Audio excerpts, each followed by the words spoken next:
Latest information UGC national eligibility test గురించి వివరాలు తెలుసుకుందాం. ఈ తెలుసుకునే ముందు ఈ ఛానల్ చూడడం ఇదే మొదటిసారి అయితే తప్పనిసరిగా సబ్స్క్రైబ్ చేసుకోండి. ఇందులోని కంటెంట్ యూజ్ఫుల్ అనిపిస్తే లైక్ చేయడం మాత్రం మర్చిపోద్దు. ఇలా యూజ్ఫుల్ అయిన ఇన్ఫర్మేషన్ మీకు తెలిసిన వారికి కూడా షేర్ చేయండి. University grants commission national eligibility test December 2025 UGC net 2025 December examination schedule విడుదలైంది. జూనియర్ రీసెర్చ్ ఫెలోషిప్ జేఆర్ఎఫ్ మరియు విశ్వవిద్యాలయాల్లో అసిస్టెంట్ ప్రొఫెసర్ పోస్టులకు పిహెచ్డి చేయాలనుకున్న ఈ నెట్ ఎగ్జామినేషన్ కంపల్సరీ మ్యాండేటరీ కావున తప్పనిసరిగా రాయవలసి ఉంటుంది. దీనికి మొత్తం సబ్జెక్టులు 85 పరీక్షలుగా చెప్పడం జరుగుతుంది. ఆ 85లో మీకు నచ్చిన సబ్జెక్ట్ని ఎంచుకుని రాసుకోవచ్చు. అర్హత 55% మార్కులతో మాస్టర్స్ డిగ్రీ చేసి ఉండాలి లేదా తత్సమాన పరీక్ష పాస్ అయి ఉండాలి.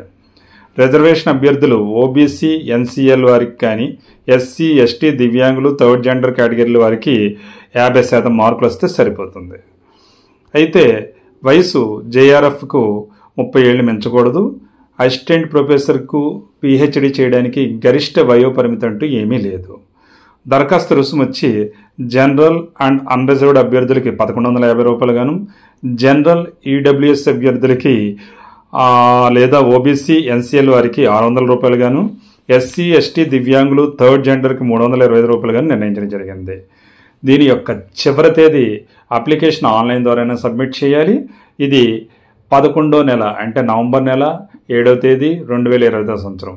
ఈ విషయం గుర్తుపెట్టుకోండి. 7th నవంబర్ 2025 దీనిలోపు అఫీషియల్ వెబ్సైట్ ద్వారా ఆన్లైన్లో అప్లికేషన్ సబ్మిట్ చేయవలసి ఉంటుంది.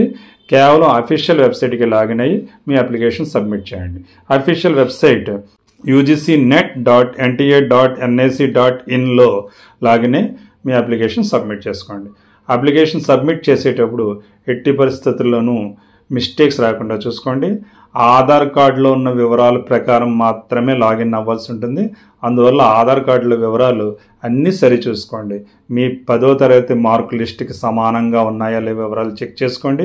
మీ date of birth, father's name, mother's name, మీ పేరు ముఖ్యంగా చూసుకుని ఆధార్ కార్డులో కూడా అదే టైప్లో వివరాలు ఉన్నాయో లేవో చూసుకోండి. ఏమైనా తప్పులు ఉంటే వెంటనే ఆధార్ని అప్డేట్ చేసి సరి చేయించుకోండి. Thank you.